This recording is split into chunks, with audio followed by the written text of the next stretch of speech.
Okay, so we're going to start this meeting, and I think we're going to go, I want to go straight to the regular session and do the public hearings, George, so that we don't make people wait, because I don't know how long the work session will go on. That way they can speak, and then after we get the work session started, they can remember that input from the public.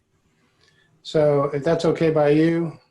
That's fine, Mayor. We had anticipated just doing one presentation that would cover the budget and the tax rate issues. You have two public hearings. Right. Lakita was going to make one presentation and then that would cover both subjects. And then you could hold both public hearings, and certainly we could do a work session after that if you want. Okay, Lakita, you want to start your presentation? Sure.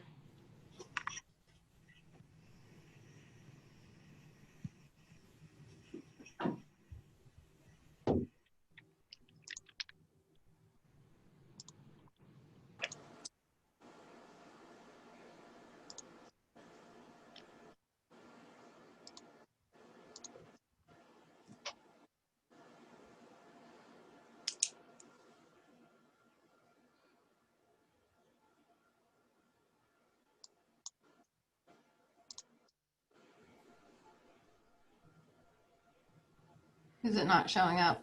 It's showing up. Okay. I'm not hearing Lakita though. I'm sorry. There you go. I was on mute. Can everyone hear me? Yes. Yeah. Okay.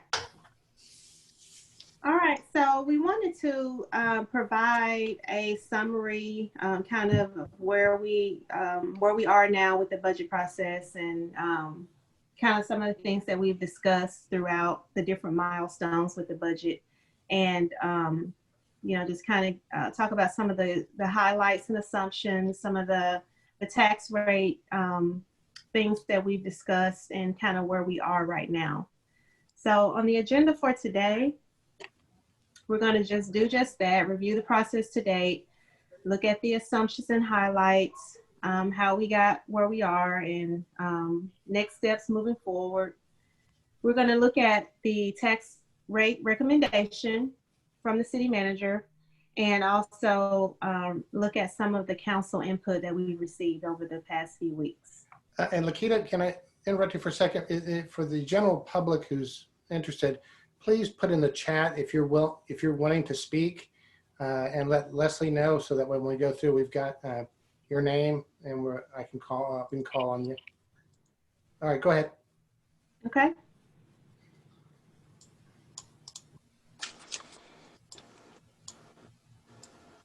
Okay, so budget process to date. I'm just going to go ahead and bring us forward. At one of our last meetings, the last two meetings actually, we had a discussion. We had continued discussion, so really good conversation regarding the proposed budget on the 18th and on the 27th. And then tonight, we're going to actually have the public hearing on the budget and the tax rate. Next slide. But Lakita, we're not voting on the tax rate tonight. Yes, we're recommending that we just announce the date and time that we're going to vote on the budget. Right. Yeah. Yeah, tonight is just the public hearings. You're correct. All right, so just a summary of the general fund assumptions and highlights. We have already discussed, we looked at the property valuations. We know that we came in at a little bit slight of a disadvantage this year because we didn't get the expected increase. Well, the increase that we have been getting over the past several years, it was minimal, 2.7% increase. We discussed our current tax rate and the possibility of increasing that tax rate to 80 cents. That was the management's recommendation based on the state of our budget at this time and the state of our general fund reserves at this time. We did not include compensation or step increases with this budget. Neither did we include any new programs that were requested by any of the departments. With the 80 cents tax rate, we will be looking at a drawdown of $238,295. And with the 77 cents which is what was in the proposed document, we will be looking at a $452,000 drawdown. The 80 cents puts us at 9% of expenditures, and the 77 cents puts us at 6.3. Neither are desirable or sufficient, but that is the state that we're in, and so we'll kind of talk a little bit more about that in just a second. On the general fund revenues, just a quick review of that. This year, we're projecting to end the year at $6.8 million in revenue. We're expecting $7.3 million next year. And that $7.3 million does include the 77 cents. So if we go with a rate higher than that, then we'll look at the differences between those. But this is what sits in the proposed budget at this time for revenue. For expenditures, we're looking at going from 7.5 million to 7.7 million. We know that that puts us in a revenue under expenditure, as discussed. We're looking at more than a $400,000 drawdown at the 77 cents. And so next, we had a pretty in-depth conversation with the council about the voter approval rate versus the recommended rate, and also the no new revenue rate. For the purpose of this conversation, we're including information again regarding the voter approval rate and the recommended rate. What you're looking at now, again, this is just, we've already provided this, but this is just a summary of what the general fund balance would look like if we adopted just below the voter approval rate. So our voter approval rate is 0.774086, and we were proposing the 0.774085. That will put us at 6% of fund balance. And that's what we want to try to avoid doing, actually, because if we do that, we will be looking at probably defunding some programs and other things that we discussed. And so, but I wanted to include this in here for a point of reference. So for 1920, we're drawing it down, budgeted 657,000, and then moving over into next year, we're looking at possibly drawing it down by 450,000 at the 77 cents. And this slide shows you the difference if we were to adopt at 80 cents, which is the recommended adoption. Here we will be drawing the fund balance down by 238,295. That gives us a slightly improved outcome on the fund balance as a percentage of expenditures. It bumps us up to 9%, and we'll take a look at a couple other options as well. But the 9% surely gives us a better chance at recovering the fund balance in the general fund. So at our last meeting, we discussed several options for possible savings for the 21 budget. And one thing we believe there was a consensus that we could do something different with the senior center, which would allow us to terminate the contract with 60 and better. That would automatically be a $20,000 savings. And then we also looked at, we were lucky enough actually to get some savings on healthcare this year. So we went ahead and included that. That gave us a total of $40,000 in savings in the general fund. Okay, so when we included that with the proposed budget, that allowed us to reduce the general fund expenditures by $40,000. Well, you know, $40,000 doesn't do a whole lot in the grand scheme of things when we're talking about 6 to 7 million, but it gave us a slightly improved outcome on the fund balances for each particular situation.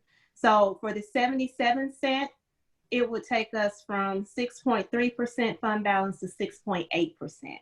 And then for the 80 cent tax rate, it would take us from 9% to 9.6%. So that's what the $40,000 difference does for the general fund.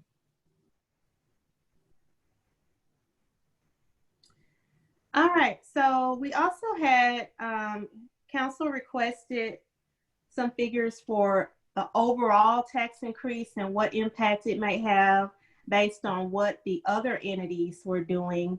So we wanted to include these overlapping tax rates to kind of give the council an idea of what these different rates would do on their tax bill.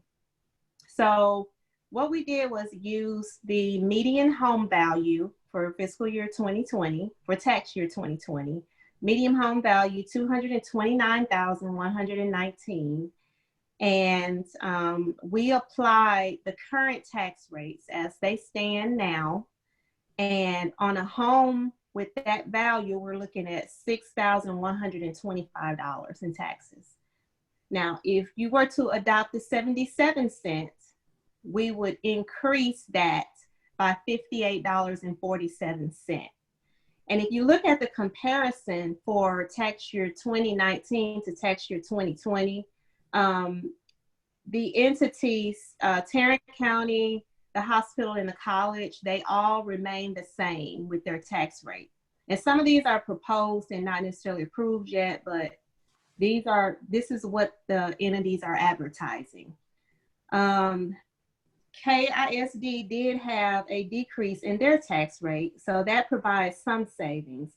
So if the city were to increase from 73 cents to 77 cents, you see the difference there, and that kind of equals out to the $58.47. Okay, so let's look at the recommended rates. Again, for the 2019, we're looking at the $61.25. If we do increase the tax rate to 80 cents, we're looking at $62.45, $6,245. That is a $120.19 overall increase across all entities.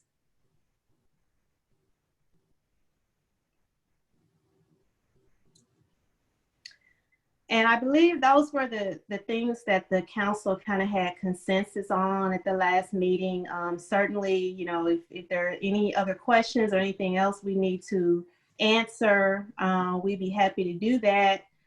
Next steps would be, of course, this evening, we're going to go ahead and do the public hearing on the budget and also the public hearing on the tax rate.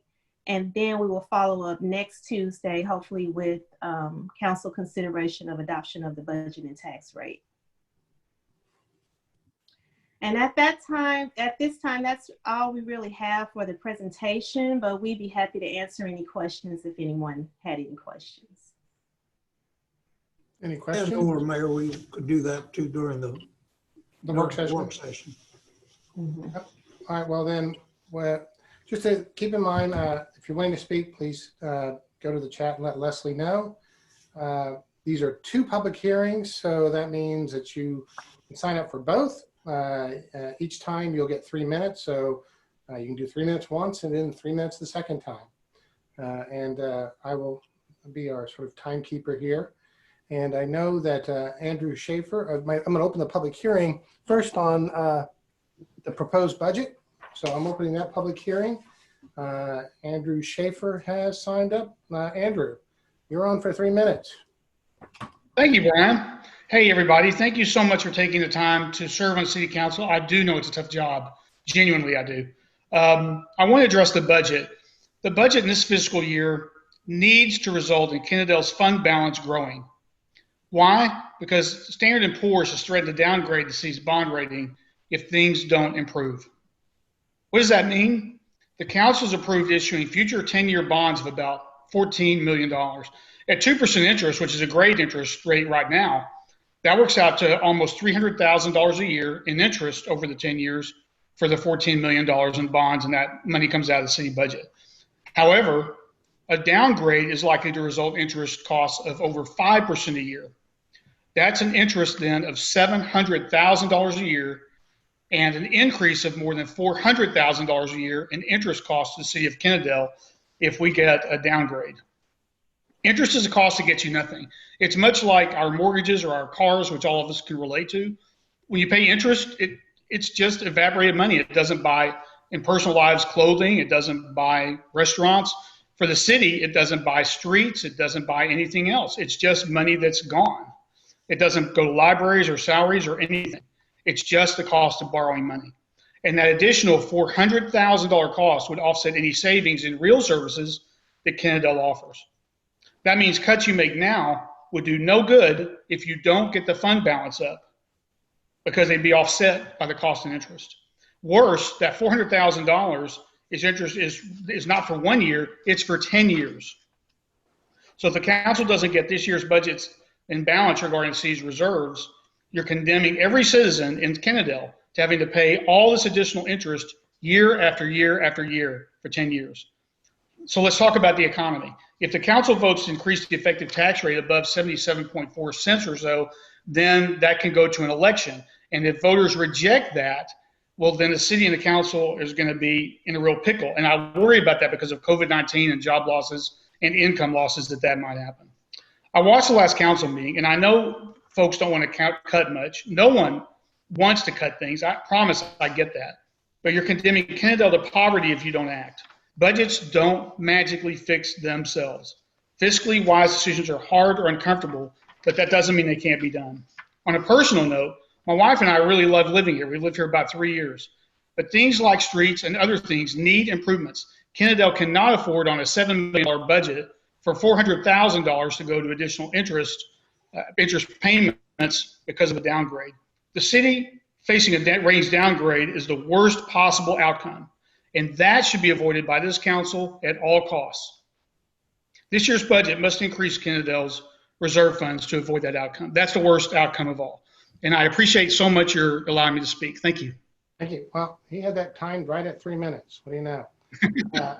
Leslie, do we have another? I believe that John Havali is in council chambers and has requested to speak. Oh, well then let's get John Havali up there.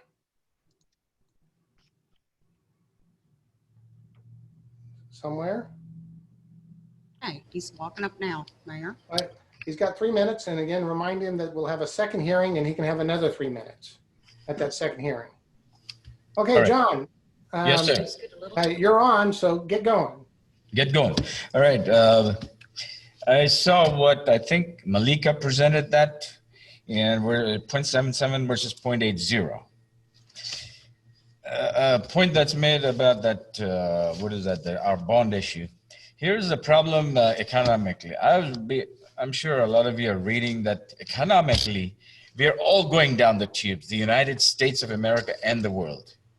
So my point is, if you stick at 0.77, that's the best. I do not support 0.80 increase because we are all going to face it. There are states, cities, counties, everywhere. I was looking at lots of reports and they're still starting to come in. Wait till the elections are over and we'll know the economic conditions, and they're not good. The only, businesses are going out of business. These are chains.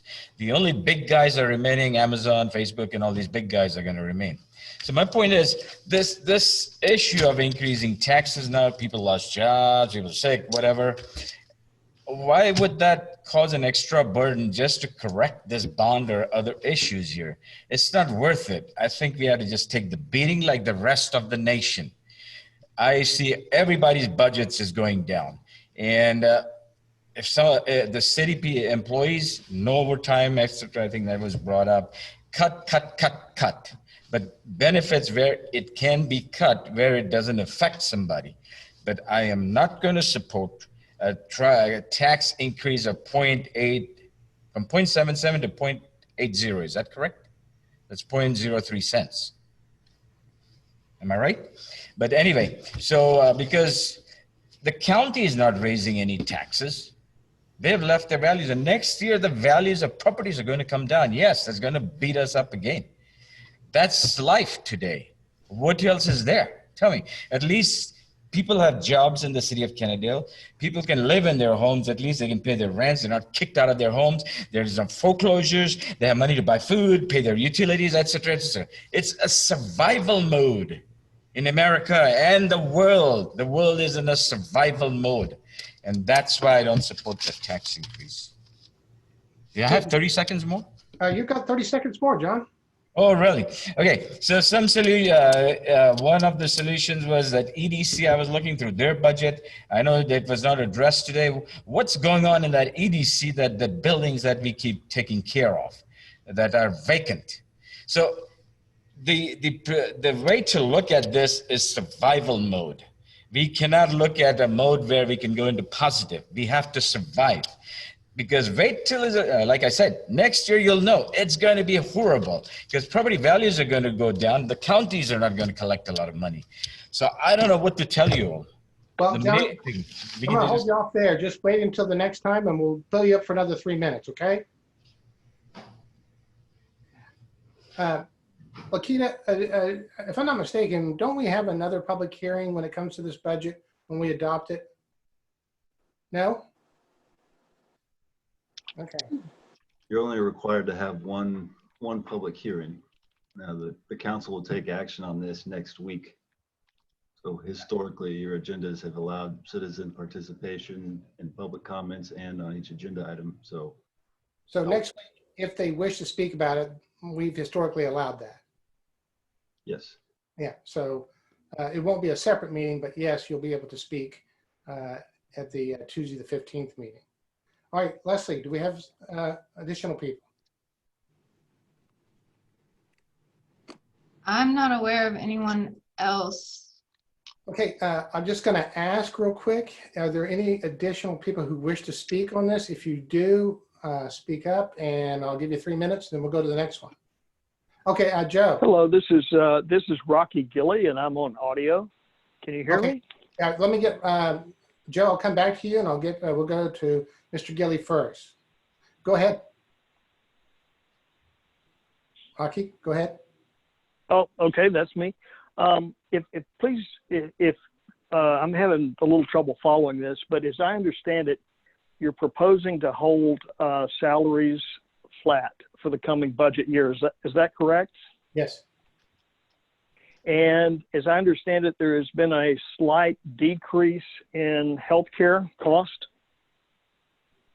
Yes. Is that correct? Okay. And if I recall correctly, about 80% of the budget is related to personnel costs. Am I close? Close. What would be your 70%. estimate? Rocky, this is Pardon me. public. We're not having a question and answer session. Yeah, but you can answer questions in a public hearing. Yeah, but I'm familiar with. I'm familiar with it. Well, my point is 70 to 80% of your budget is flat, and you're proposing either a 10% tax increase or an 8% tax increase because that's what the effective rate is. Why is that?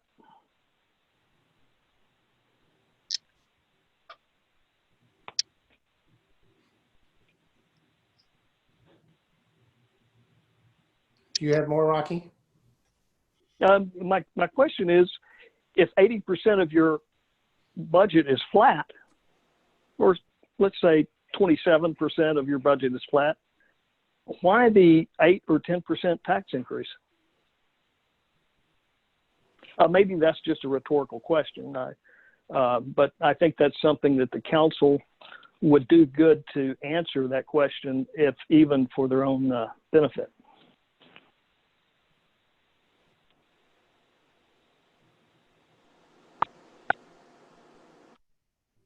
Any more, Rocky? I'm muted. Okay. I'm muting myself. Okay. All right. Next up, Joe Palmer. Testing. We got you. So thank you for your time. Thanks for allowing me to speak. We're currently on the hearing for the rate or the budget, Mayor. We're on the budget. Okay. Well, here we are 1 year later. A lot of us spoke last year, and I don't know if any of the problems were addressed since that time. I seem to remember a lively exchange last year about what we're going to cut. In fact, I remember specifically one council member saying, you know, people want to don't pay any taxes, but every year we hear people say, you know, I want this, I want that. And things cost money. The senior center costs money. The library costs money. And I seem to remember lately, at least one council member was asking for advice on what to do. And if you'd listened carefully a year ago, the advice was given. And quite simply, not to take up the entire evening, but the advice is to try to run your government as though it were a business. Try to make your government a reflection of what your community is going through. If you don't cut your budget, if you don't cut your expenditures during a global pandemic, when would you cut your expenditures? When do you think a business or a corporation would cut expenditures? Do you think corporations have cut costs in the last 6 to 8 months? Do you think they have? Because they have. Corporations have had to fire people. Corporations have had to, people who own businesses have had to go home, sit at the dinner table with their family and think about who they were going to fire the next day. They're going to have to fire people, other people who had families. And you're sitting here talking about increasing taxes on people. And to be quite honest with you, shame on you for insisting on including the school district rate, for creating this ham and egg picture for people to look at so you can shave off 20 or 30 bucks to make it seem like the impact of the city increase is not so much. You are responsible for the city rate and the city budget. Don't conflate the school district activity or the county no new tax rate with what you're doing. We're just looking at you for what the city's doing. And finally, Milton Friedman, the great economist, talks about the 4 ways you can spend money. Most important way is you can spend other people's money. This is what we expect from government. Other people spending other people's money. You need to address why you're in the problem you're in. Otherwise, you're going to be worse shape next year. I haven't heard anything about it until this point. Thank you. Thank you, Joe. Anybody else wishing to speak on the budget?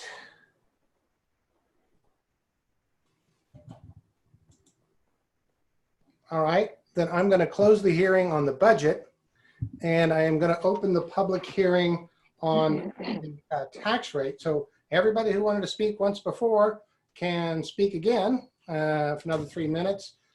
Joe, I left off with you. Do you want to pick up 3 minutes?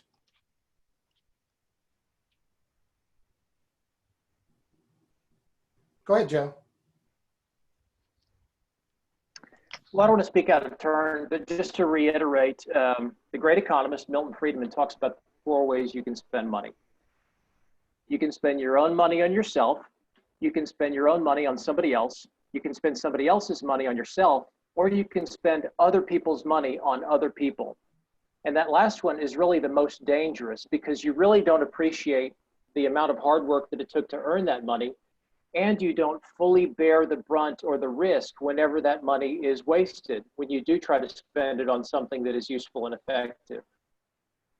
Again, council members asking for advice on what should be done. The advice was given last year. It was given years before that. And how many years into the future are you going to continue to blame the low rate that was voted on by a past city council? Ghosts of councils past are responsible for this egregious crisis that you're in with this city. You have run off businesses. You've made it hard for people to run businesses here in the city. You closed the racetrack. How much revenue would you have gotten from the racetrack? Do you ever think about that? Do you ever think about foregone revenue that could have come to the city that you really need now if you hadn't run the businesses out? This is not Southlake. This is not Keller. Do you know why you're in the problem you're in? Do you know why you're worse than Forest Hill? Do you know why that if you increase this tax rate, if you approve this 80 cents, it will catapult you to 3rd place, I believe, among all cities in Tarrant County? And what will you have to show the residents for that? Some people, when they look for a place to live, they consider the tax rate before they move there. Would they move to Kennedale if their taxes are what you're proposing them to be? You also have to consider the increase in appraisal that a lot of people are experiencing on their home values. So if somebody goes from somebody's flat, $200,000 home last year and this year, yeah, the 8 cents increase is only going to be so much. But think about the people who had to face an appraisal increase. It's a huge impact on their tax bill. People on fixed income. I think a lot of us are in government because we care about people, right? That's why you got involved in politics and in government. You're not really helping people when you run them out of their home, when you're taking more and more of their savings to throw at programs that really aren't needed. You haven't cut any salaries. You haven't fired anybody. You haven't let anybody go. You've taken care of your own, and you're not taking care of the community.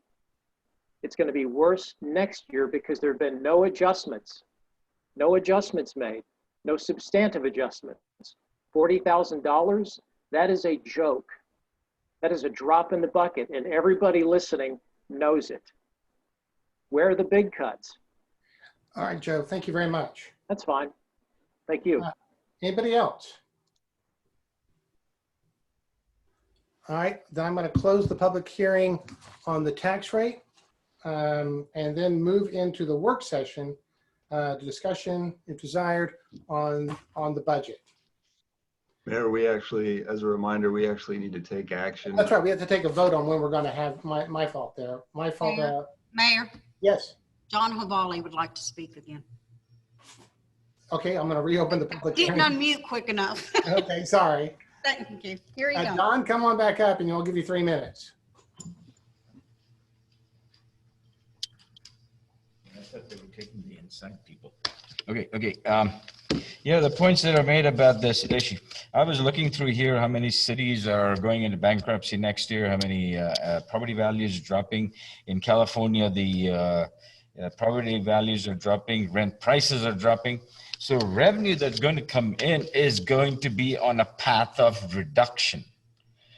To balance a budget and by increasing taxes, all you're going to do is contribute to that reduction and have more people struggle and more people out of their homes. I don't think we want that in the city of Kennedale. We've survived so far from last year. It is very unfortunate for us and the world for this COVID virus. This COVID virus is not going anywhere. I'm from the medical field. I'm a chemistry major and I'm also a biochem major. This thing is not going anywhere. This is not a COVID virus that goes and we go back to 2019. It's not going to happen. So unless you kill the virus is calling the shots on us. So I think while the city is looking at this, consider the plight of the citizens. It's very fortunate that the city employees have worked. If it need be, reduce their hours. Reduce the hours in the city employees. There are so many people laid off. Lots of people have few hours. There's nothing wrong in that. So that needs to be done. Maybe the city manager's salary can be frozen or reduced by 10%. Reduction is the name of the game, not increase of taxes. It's very, very unfortunate. There are many people that don't have food, they have lost jobs working out there. What are you going to do about that? Lose homes in the city of Kennedale? Bankrupt homes? There are vultures out there who've got lots of money. The super rich and the class just below that have money to spend. All they'll do is come and buy it out. And us middle class working, including you, Mr. Mayor, all of us working, middle class, struggling people, protect us and let's fight back. And my only point is no tax reduction. If you want to stick with 0.77, that's agreeable, that's fine, but there should not be tax increase because you're going to wait till next year. Wait till his elections are over. Everything is sitting on a time bomb. It's sitting and it's all going to explode on us. So let's make moves. This balancing the city budget is not the issue, like I made the point.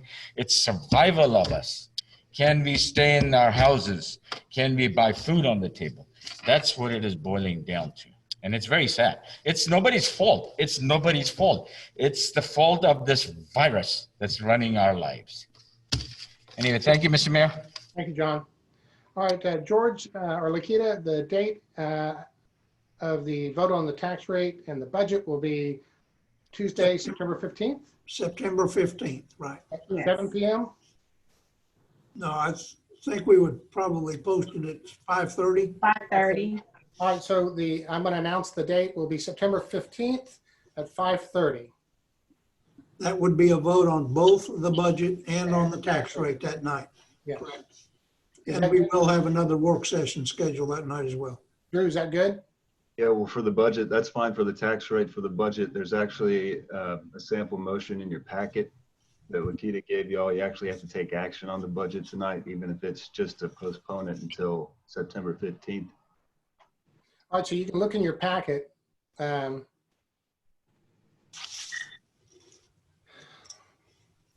And you can see the actions that you can take and the motion you can take. Well, Mayor, I move that we postpone consideration of the adoption of the FY 2020-2021 budget until the regular scheduled meeting scheduled for 5:30 p.m. Tuesday, September 15th, 2020. Do I have a second? Second by Chris Pugh. He's raising his hand over there. Any discussion? If not, Leslie, will you call the roll? Sorry. Josh Altum is still absent, correct? Yes. Chris Pugh, Yay. Mayor Pro Tem Lee, Yay. and Linda Rhodes, Yes, yay. and Chad Wandell. Yay. All right, the motion passes. All right, now I think we're safe to go on to our work session. Let's talk about the budget. Does anybody have any questions, follow-up questions for Lakita on the budget? I do have some questions. All right, go ahead, Chad. A couple of them, actually. So looking at page 34 under, I forget what it is, capital improvement projects.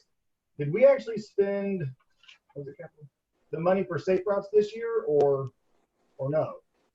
Because it's listed as being spent this year and it's also being listed as spent for next year. I'm sorry, Chad, was the question about safe routes? Yeah. Okay, no, the money was not spent, and we've just received word that we may not be getting that grant approval through the Council of Governments, but don't have a final answer to that yet. Okay, so so if we don't get the grant, then that whole project comes off the books, correct? I think that's correct. I don't know if Yeah, Melissa- that's correct. What we did, Chad, we just plugged in 165,000 for projected. If we do not spend it, then it will just be added to the fund balance. Okay. Yeah. I just wanted to make sure that that was being accounted for. We weren't basing any debt structured rate on that value if we aren't spending it. Or did we already take the debt out for that? Safe routes to schools. Yes, there is a debt issue for that. That is a part of the, if you look in your debt. It was the service 2018, right? section, yeah, it was the 2018 one. So if we don't use that money, are we going to make a payment with it, or is it okay? So that would Yes. reduce our debt structure a little. George, can I ask, what's going on with the grant? What's causing us to lose that opportunity? Yeah, Chris, I don't know the answer to that yet because we've just gotten notice that a committee at Council of Governments, we may not have made the cutoff, so that we may be just short of the cutoff of projects that would be funded in this year. But I don't have a full answer for that yet. Pardon me, Chad. Sorry to interrupt. That's the purpose of discussion. Let's see.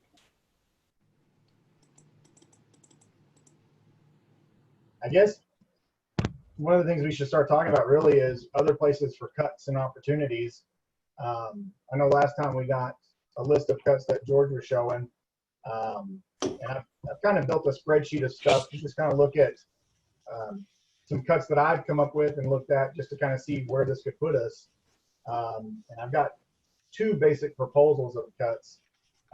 One is that stings a little bit, and the other one is there's some drastic changes.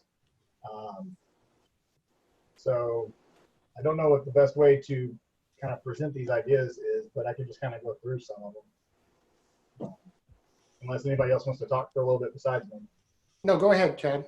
Okay, so, I think there is options that we can go to the 0.77 rate and actually increase our fund rate, and actually go up in the fund value. Some of it's not going to be pretty. So just let me click over to my thing here. So we already have the $20,000 in insurance savings, $24,000 for the senior citizens center, which frankly, I think we should close temporary anyway, because they can't even be open right now. So I think there's some additional savings there of a couple of $1,000s for not having to have gas and electric going 24/7 in a facility. But I think it's also a chance that if we should take to maybe put a little money in the senior citizen center, which seems counterproductive for savings. But what good is a senior citizen center that isn't even ADA compliant? I mean, if they're not safe in the building, then we shouldn't open the building to begin with. There definitely needs to be across the board salary freezes, and I've noticed there's actually a significant amount of salary increases that were in the budget. Where there's even some new personnel requests. So like the police officer, we're asking for a new police officer.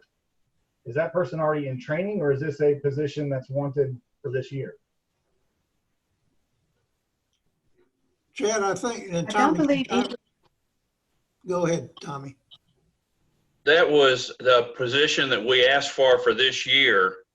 And we were in the process of trying to get someone hired when all the COVID restrictions hit and everything got shut down.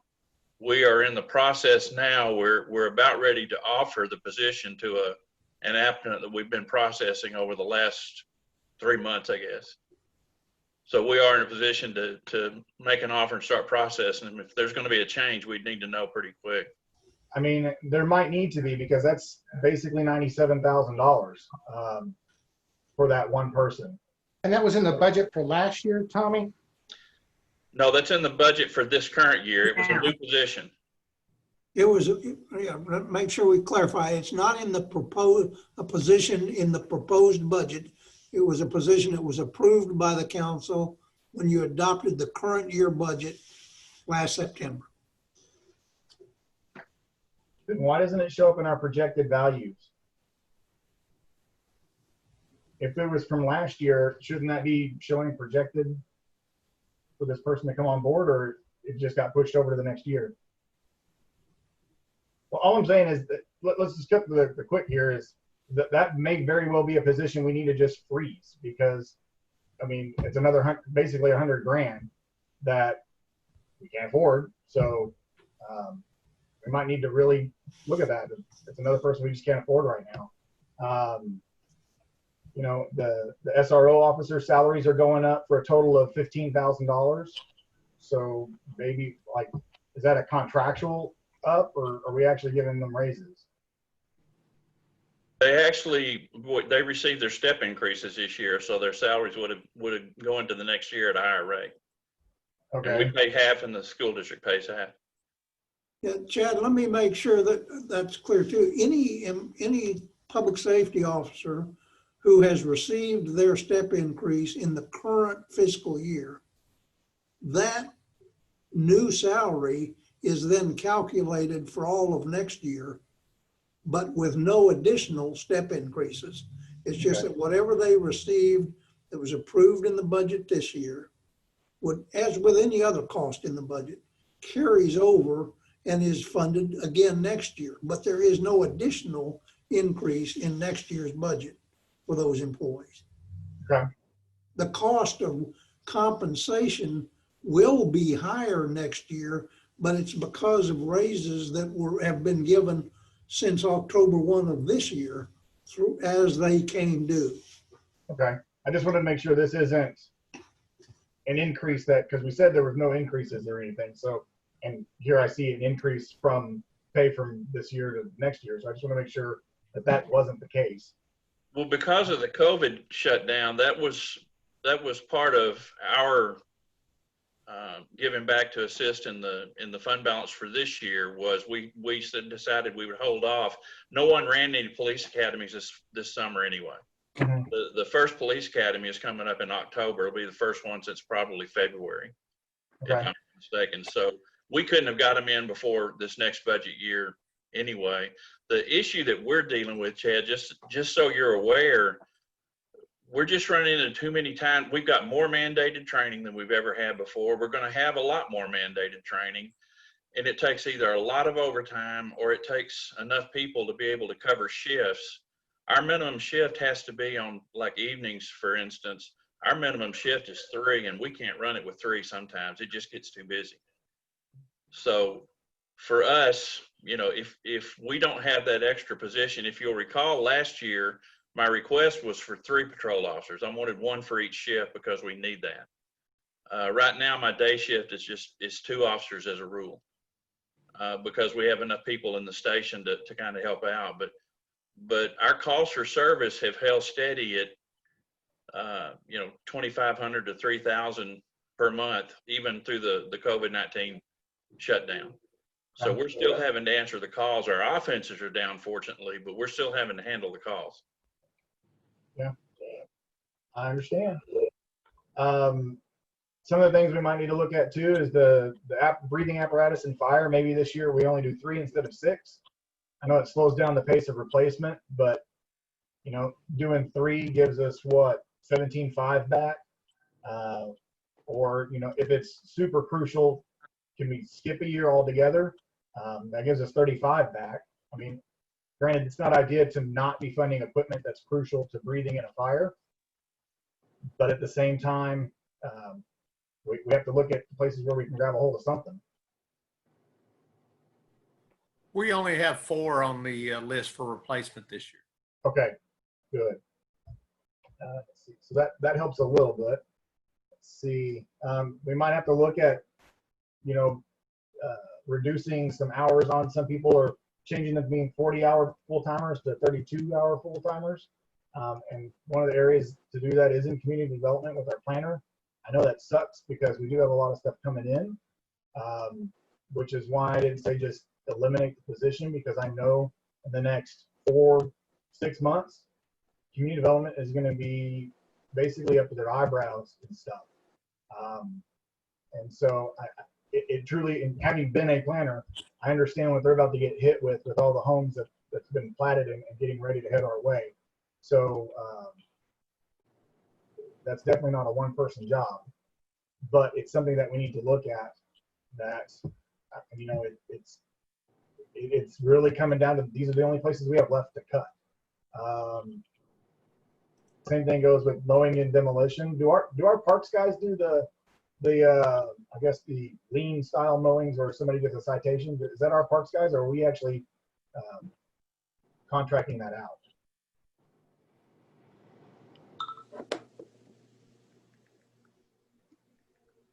Did that make sense?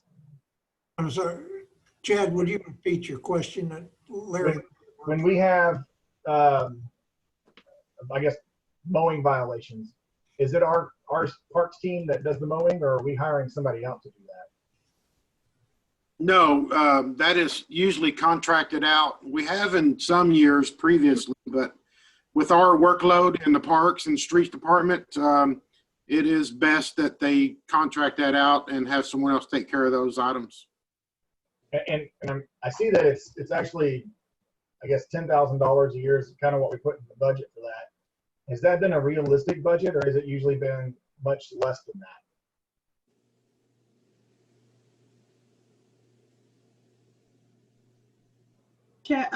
What page are you on your budget? That would have just been coming from the community development services. Community development, okay. Yeah, under the general fund. So I think that's where that was listed. Okay. Well, I do think, though, that we've talked about this before, and Melissa or Larry says that we always have to have that money in the budget in case we have to do a demolition, if that's what we're asking about. And if we don't spend it, it just stays in the budget. Basically, our attorneys have said each year that if we don't have it in there, we could have a dangerous situation that we are unable to do anything about. And yes, if we try not to spend it, we try to get voluntary compliance, and we've been able to do that. And then it just goes back into the budget. Okay. You know, is our librarian here? I want to give her a round of applause. She's done quite a bit on reducing library expenditures, percentage that she's been able to cut and push around and get things done. Bravo to you, Amanda, because you've really done some work, and that's great. And it kills me to have to say that maybe one of the things we have to look at is cutting our part-time people hours back a little bit, because I don't want to cut a person at the library at all. The library does play a crucial role in our community, especially right now with people being unemployed and using you guys as a tool to find jobs, hone job skills, take trainings through your internet services that you guys have. But maybe there's a way we can reduce some of the hours there. I don't know. Like I said, I'm just throwing things out here to see what we can do and to kind of get us there.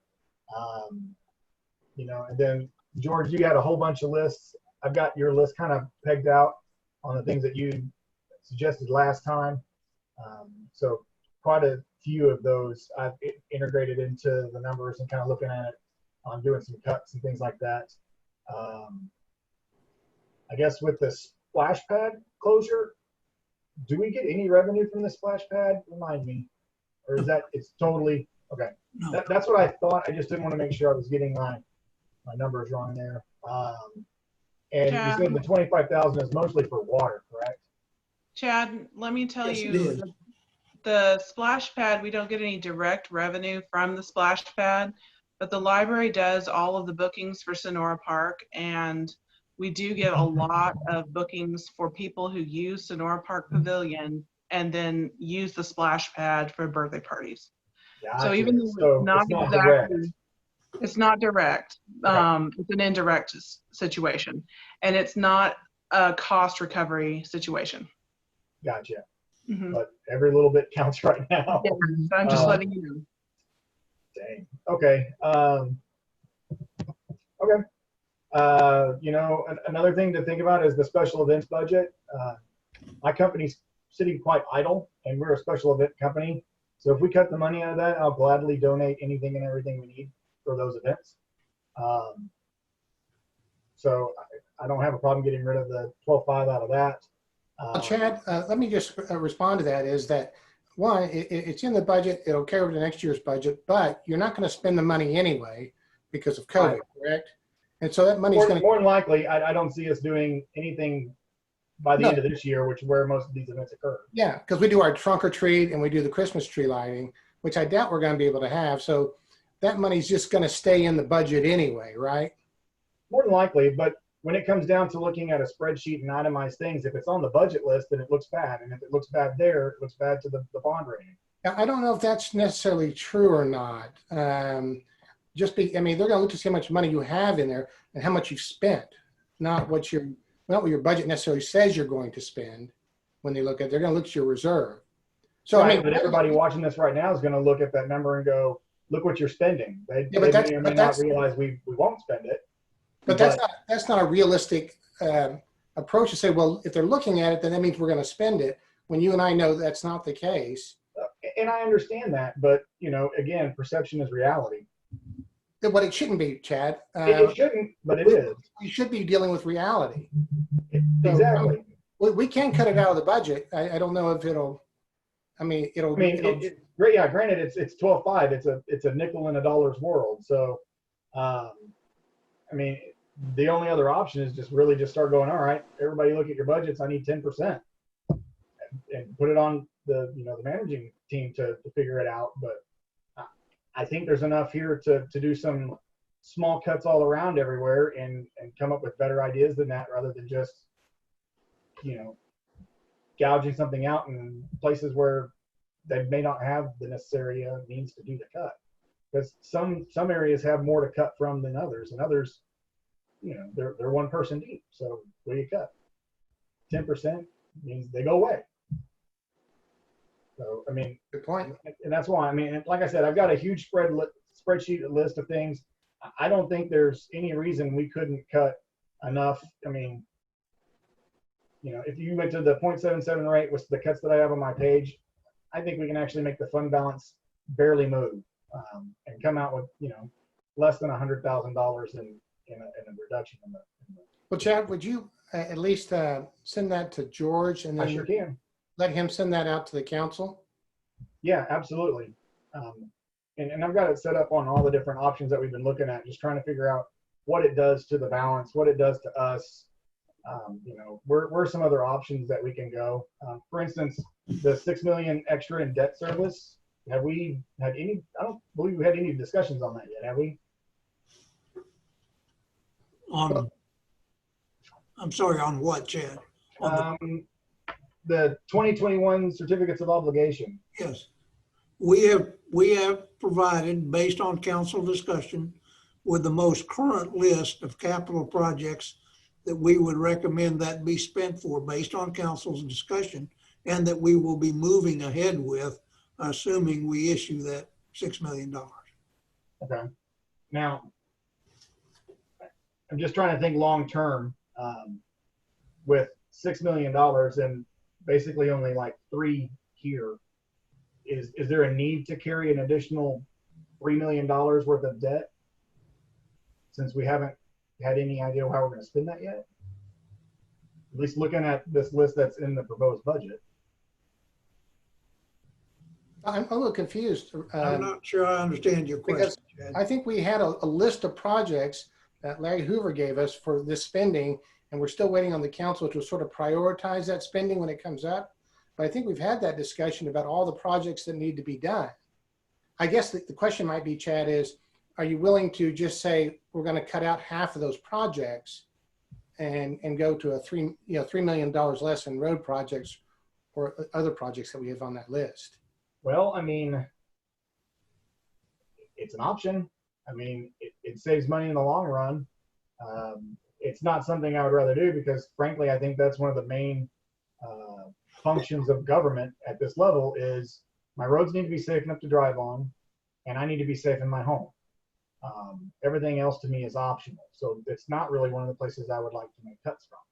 So no, it's not. But in the scenario that we're looking at of dropping down $500,000, it's preferable to go that way instead of the other way. So, I mean, right now it's just discussion. There's, you know, not voting on this, so it's just something to put onto the floor to discuss and talk about. Lakita, how does lowering the amount of money in terms of debt service affect our general fund balance? Well, essentially, it doesn't directly affect the general fund balance. When we brought the 14 million forward to council, we talked about doing the 6 million issue, and then later in 2024 doing the $8 million issue. And you know, that's basically funded from the debt service fund. So it wouldn't directly impact for the purposes of the general fund budget. But the way that was presented, Brian, was to make sure that that debt was issued such that we could issue it and do those capital projects without increasing the debt service portion of the tax rate. If you don't issue or have that debt, theoretically you could reduce the debt service tax rate, but that doesn't necessarily translate to an increase in the general fund ending balance. Correct. But overall, it does reduce the taxable. So, I mean, when it comes down to brass tax dollars that get collected to the citizen, that does make a reduction. It does. Yeah, it does. But, you know, essentially, I think the idea was when we brought forward the discussion about the 4 million was to keep the debt service rate level at where it is so that it would not drop, because if it drops, then whenever we do need to acquire new debt, the tax rate will surely increase as opposed to remaining steady. And so the idea was just to keep it at that 19 cent and still be able to fit in some of the capital projects that have been needed for so many years. Okay. Again, these are just options. Yeah. You know, if we don't talk about them, then we're not doing a service to anybody. So you'll send that to everybody, Chad? 'Cause apparently you've got a pretty detailed list. I do. So yeah, I'll send this out to everybody, and just kind of that way you can see what I've dallied around with, and just some ideas that I have on the table. Because again, just looking at some of the budget stuff in there, like just going through all the itemized stuff and getting it down. Even if we did other things, I think there's ways to balance a small increase to the 7.7 with a sizable decrease that still gives us a much better positive outlook without having to come out and cut essential services, fire, police, community services. So that would be my preference, would be to make small, unpleasant cuts rather than just say, forget about it. It's not on me anymore. Department heads, give us 10%. I need 10% across the board, because I think that's unfair to everybody. I think it's our job as the council people to come in here and go, listen, this is going to be uncomfortable, and we're going to have to take the bigger stance here and make some tough calls. And I don't want to. I really don't, because we are so small that significant cuts in our workforce really slow the process down. And when the process gets bogged down, especially in our community development, if you think about it as a developer, if it takes me 24 days to go through the cycle in City X, and it takes me 60 days to go through the cycle in Kennedale, where am I going to look first? I get money on the ground, boots in the field faster, which means I get return on my investment faster. So we got to be wary of those things, because as a development community, if it takes longer, then you become less attractive as a retail, commercial, residential development site. So it is very much a balancing act, which is why I said, if we're going to make cuts to things like community development, they don't need to be get rid of a person. Maybe an hour reduction for a year, and then go back once things bounce back out. But it's tough. So anyway, I have this list. I'll send it to everybody, or I'll send it to George, and George can disperse it to everybody, and we can bring it back up for more discussions. Everybody can look it over, or if other people have things they want to talk about now, I will shut up. All right, thank you, Chad. Thanks for willing to send that out. Okay, Linda, comments, questions? Well, I agree with what Chad said. A lot of what Chad said.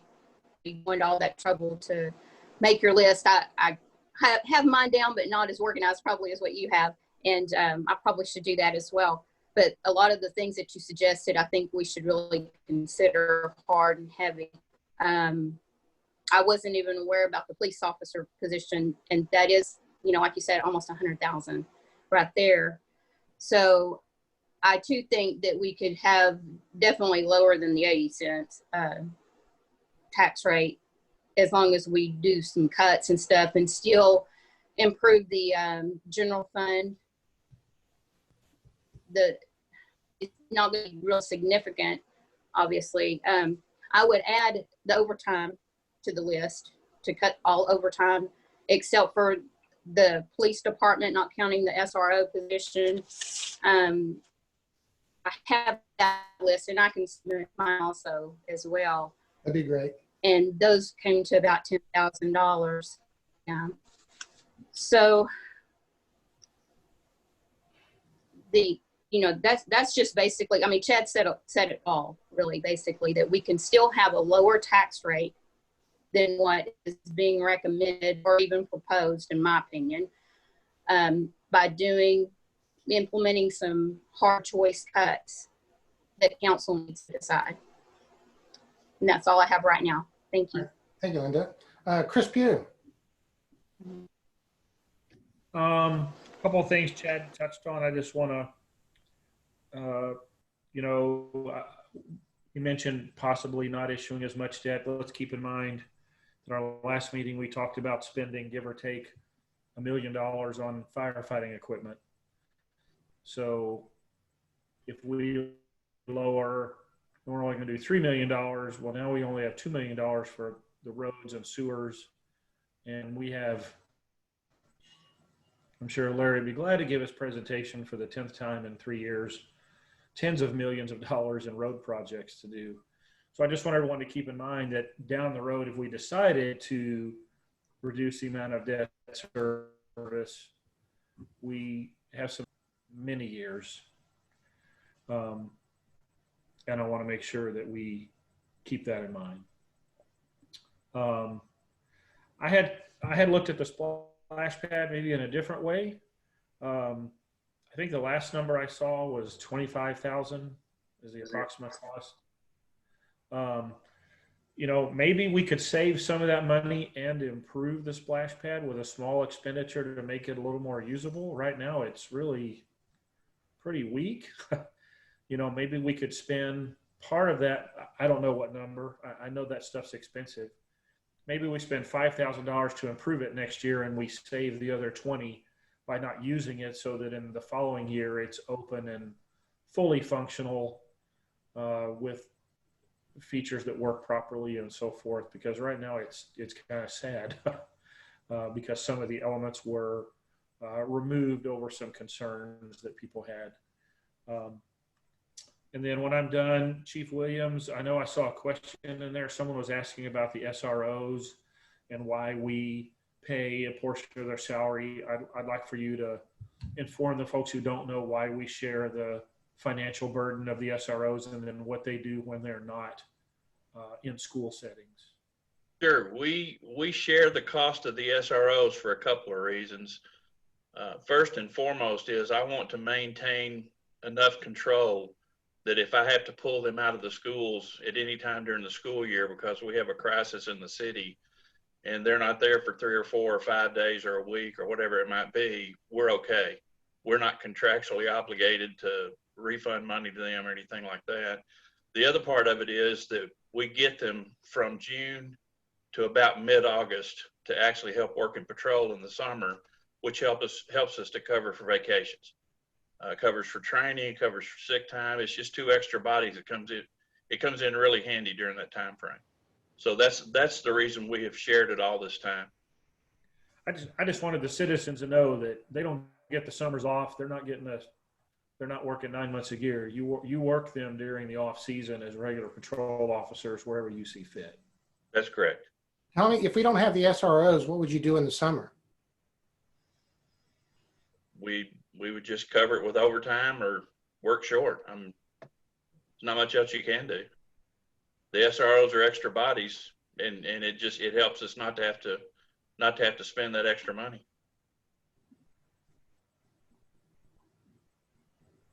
Chris, anything else? At the moment, no, sir. Thank you, Mayor. All right, so save the best for last. Sandra?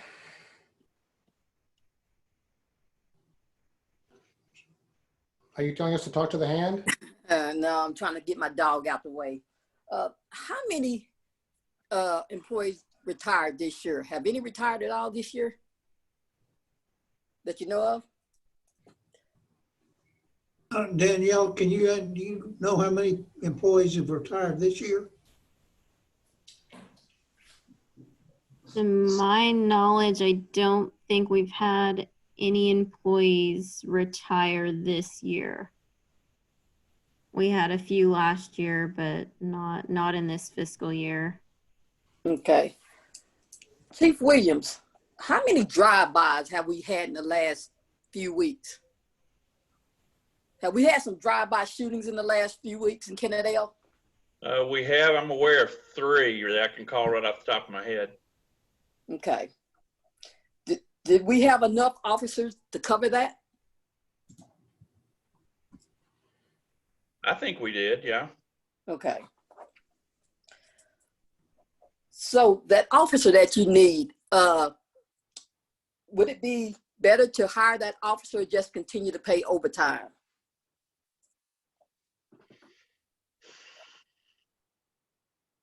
It's a hard question to answer. My first thought would be the overtime is a good thing to a point, but there's only so many hours in a week that someone's going to be able to work and be effective. And there's only so much overtime that people are going to work before they really start to get tired. The extra officer gives us extra coverage. I'll tell you, some of the problems we're running into, And I had this just a week ago that I got a call from a man that was upset because his burglar alarm went off at his house, and it was 15 minutes before an officer ever responded to the house to check it. And when I pulled up the activity sheet at that point in time, there was a domestic and a traffic accident that the officers were, every officer we had 3 or 4 officers working that evening, but they were all tied up. And we sent the first officer that was available to go to that burglar alarm. But I got to tell you, he wasn't really interested in hearing that. You know, it was, when my alarm goes off, I don't want my house broken into. You need to get here. And we're just running into those kinds of things. We had an incident over the weekend. Only had 2 people on shift for a while on one of the midnight shifts, and they had a violent arrestee that we ended up having to call Forest Hill and Mansfield for help with. And I mean, it was just 2 of them, all they could do to hang on to him. And you know, part of the thing that we're tied up in is just like every other police department, our uses of force get scrutinized really closely. And our guys are not going to do anything that's going to cause us to have problems with our image to our citizens, to our community, or within the public at large. So the extra people we ask for, when I ask for extra people, I'm asking for people to be able to have enough folks on the ground that whatever happens, we can cover. And I say whatever happens within reason. Obviously, when we had the tornado, it was all hands on deck. But you know, the drive-by shooting we had just a few days ago, we had 3 people on that shift, and they were able to handle that because it was, we're still not even sure that it was the people that got their house got hit. We're not even sure it was that family that was being targeted. We think it may have been just a random thing where somebody took some shots as they were driving by. Okay. Thank you. Mm-hmm. Chief Brown.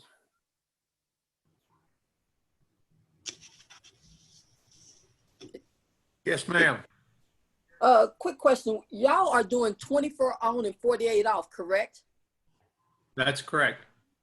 So if y'all was to go to 48 on and 96 off, would that save the city some money?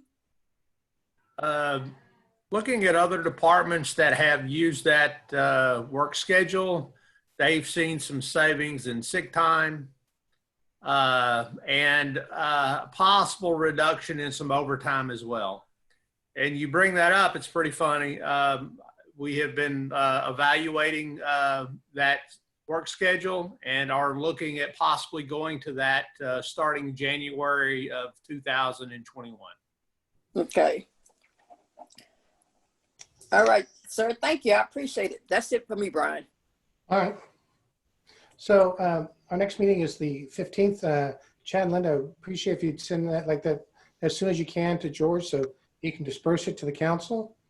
Don't send it directly to the council so you don't get mixed up with any open meetings violations.